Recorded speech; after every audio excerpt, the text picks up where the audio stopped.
Meet called Angie. Angie, also based in Bangkok, which I did know, who's from CBRE, and CBRE are going to be just coming on in a second. Let's just talk about the market. The market is really, really interesting. Phuket has just gone through this incredible transformation from tourism. We had 10 million arrivals pre-COVID. It's recovered very quickly, but you've also got this. I'm sure you'll talk about it a little bit in your presentation. This sort of lifestyle infrastructure. I think we'll talk about, which is international schools, an amazing international airport, which is got flights coming in from London and Paris. So it really has turned into a kind of international destination, and medical too. So these are kind of these sort of parts. Let's start. Why don't you, Ganagi, just take us through some of these aspects, and then there's going to be a presentation. The agenda I will cover in 3 topics. I'll try to make it in 15 minutes, but try to give you an overview of Thailand as a country and also Phuket itself in focus. Why Thailand, branded residence market and momentum in Phuket, and Phuket as a world-class residential destination. The first one, why Thailand?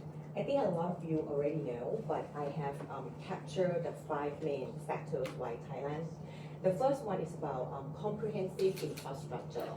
And in the later slide, I will show you about the developments of international airports in Bangkok and in Phuket, and also the seaplane port that is coming at the end of this year. Attractive price. Bangkok comparing to other major cities in the world, not only in the western side of the globe, but also in Asia, it is considered that Thailand still has a very competitive price, and that means there is also a potential for the price to grow. Excellent in healthcare and education. Thailand is a hub and recognized as global medical wellness. Thailand is ranked number 4 globally, that we have the most number of medical centers that got the JCI certified. In total, we have 65. And for education, international school, in 2015, there were about 100 international schools in Thailand. And as of last year, 2025, the number has risen to 225, with the number of students rising from 50,000 to 96,000. So that shows the potential of foreigners who move and settle in Thailand. Rich culture and cuisine, everyone knows about that. We have 43 Michelin restaurants and also 137 big gourmets. And I think everyone knows about how good Thai food is. And the last one is about nature.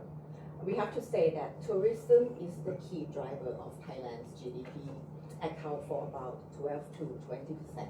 So that's how tourism is very important to the country.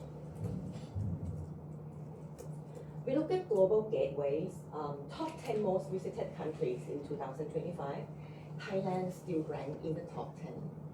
And we are amongst France, Spain, US, China, Italy, Turkey, Mexico, Germany, and UK. And if you look into Asia Pacific, Thailand ranked number 2. And as of last year, we have 39.8 million visitors, almost 40 million. Now, when we look at about visitors, it means like more people coming into the country. So this slide, I'd like to show you on the foreign condominium ownership transfer by value from year 2018 to year 2025. You will see that the number of foreign condominium ownership transfer has consistently increased. And as of last year in 2025, I'd like to show you a very interesting figure. Bangkok and big cities, there were 21% of foreigner transfer in condominiums. But if you look at other regions, mean resort destination, the number comes up to 35%. What are the resort destinations? The provinces that you may be very familiar with are Phuket, Krabi, Samui, Chiang Mai, Pattaya, Hua Hin. These are the major cities that foreigners buy condominiums. So when the 35% pull up the number, it makes the number in nationwide come up to 25%. And that represents quite a lot and quite high for Thailand. for branded residence market. Now, this slide shows the landscape of global branded residence. North America is the original place of branded residence. The first one happened in Boston back many years ago. But if you look at the number of the completed cluster pipeline branded residents in the world, North America is 23%. Now, what is very interesting is Asia Pacific now also has the same number, 23%. But the number I got, this is as of Q4 of 2024. We are still waiting for the number of 2025.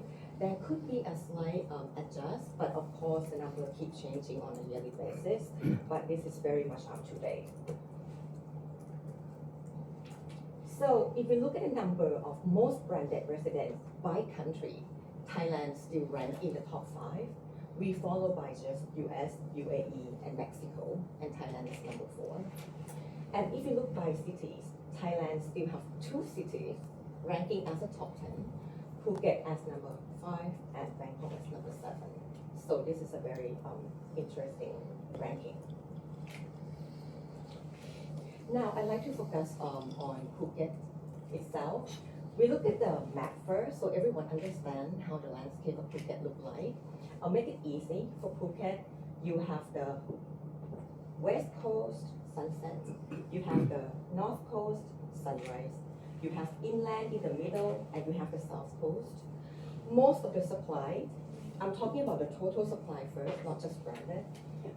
Most of the supply are on the west coast central, which represent almost half of the total supply, 49%. And it's all in Bang Tao. Mainly majority in Bang Tao Beach. We have Laguna, where amenities are there, fine dining, food, villas, golf course, close to the beach. So everything is just centralized there. And we have some in the west coast south and in the south coast where people see sunset. Now, if you look at branded residents, there is very limited supplies, only 10% of the total supplies in Phuket. And majority of the branded residents located in the west coast central, 67%. And not only majority of branded residents located here, I want you to look at the sales performance, how well the market responds. For completed plus the pipeline supply of branded residents, sales performance is an average of 66%, which consider good. I haven't put the number here, but the sales performance of existing or completed branded residents, the number go as high as 97%.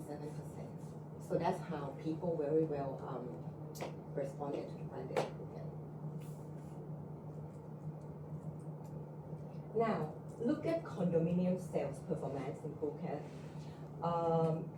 On this slide, I capture from year 2017, which was 3 years before COVID. COVID happened in year 2020. The average condominium sold per year, I have to say in Thailand, we would say unit transfer. Then it's like 1,000 units per year, an average. So on year 2020, which was COVID-19, the number dropped because there was like traveling restrictions, so people couldn't get into the country. But then in 2021, this was, I would say, one of a very important event of Thailand, where Phuket province itself initiate a sandbox policy, so that they try to attract people from around the world. They have to stay in a very sandbox place for 2 weeks, and then they are clear, they can go out, and that makes Phuket a safe place for people around the world to come and live and remotely work from Phuket and stay here. And that from year 2021, you will notice that the number has consistently and significant increased 600% year on year in 2022. And that is a big jump. And again, in 2023, another increase of 150%. And increase and increase. And as of last year, 2025, the number of condominiums sold was about 7,000 plus units in 1 year. And that was 7 times higher than the average than those years before COVID. And it was like all-time high record. So why Phuket is a world-class residential destination? Why people want to come to Phuket? Because I would say that most of the foreigner buyers buy more in Phuket than Bangkok. First, about nature, everyone knows.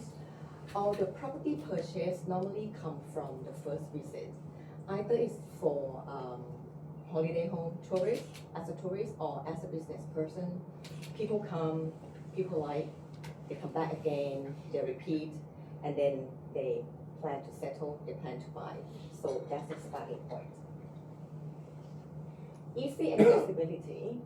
In February of this year, it was the all-time high for Phuket International Airport.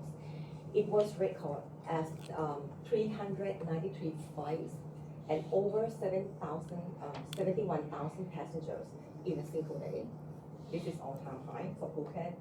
And there is direct international flight from over 33 countries to Phuket. And yet the government and the city look at the demands that will be growing. Now Phuket is under phase 2 development expected to be completion in the next 3 years. And it will increase capacity from 12.5 passengers to 18 million passengers per year. And also the government has a plan to build a Phang International Airport. We call it Andaman International Airport. And that is expected to be completed 2 years after phase 2 of Phuket International Airport. And it will accommodate the passengers up to 22.5 million passengers per year. And also we have 5 international standard marina. And the first seaplane port in Phuket is expected to be completed and operated by the end of this year. Medical tourism and wellness retreat. There are 4 international standard hospitals in Phuket, and of course a lot and a variety of wellness center and holistic health center. And also Phuket is a home to 8 world-class golf courses. World-class accommodation. Phuket is a home from boutique hotels to luxury hotels. And Phuket hotel occupancy rate in 2025 climbs up to 77% in average. So we look at international environment. Phuket itself is a multicultural community, and as of now, Phuket has an existing 16 international schools with a few more to come in the next 2 to 3 years. And Thailand also plans to launch, as I just mentioned, the seaplane by the end of this year to support the growing demands of Phuket. Smart luxury. Not only Phuket but Thailand as a whole, we have a very good cost of living, and it is about maybe 40% to 60% lower than other parts of the world. So when we look at the cost and comparing to the service and the quality you receive, we would say that Thailand is a very competitive market. The last one that I like to present today is about long-term visa. Long-term visa is the strategy that the government has initiated to attract high potential residents from around the world. This is not just to encourage tourism, but it is to encourage people from around the world to live, spend, and contribute to Thailand's economy. And this is to supporting Thailand economy as a whole and for the growth of the country. So I think this is a very good initiative. So all I have said today is the overall for Thailand and for Phuket market. I should now give the floor to Kun Jungs and Kun Penny to talk about the projects and the Marriott brand. But if you have any question on the data, please feel free to drop your questions to us. Yes, so thank you. That's my slide for today. Thank you.